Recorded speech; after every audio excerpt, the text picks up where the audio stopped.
এবার পিএসএলে মিজাজ হারিয়ে দর্শকদের উপর বোতল ছুঁড়ে মারলেন বাবার আজম। দর্শক কী কারণে বাবার আজম দর্শকদের উপর বোতল ছুঁড়ে মারলেন এই বিষয়ে পুরোপুরি বিস্তারিত জানুন এই ভিডিওটি থেকে।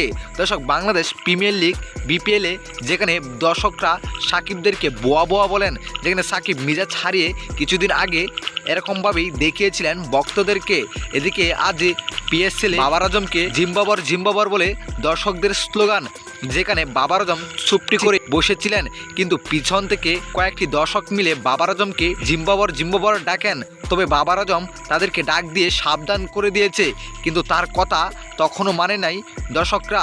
তারপরে রেগে গিয়ে বোতল দিয়ে ছুঁড়ে মারবেন বলে মারলেন না বাবার আজম। তো দর্শক বাবার আজমের এমন কাণ্ড আপনি কিভাবে দেখছেন অবশ্যই জানাবেন আপনার মতামত আমাদের এই ভিডিওর কমেন্ট বক্সে। ধন্যবাদ।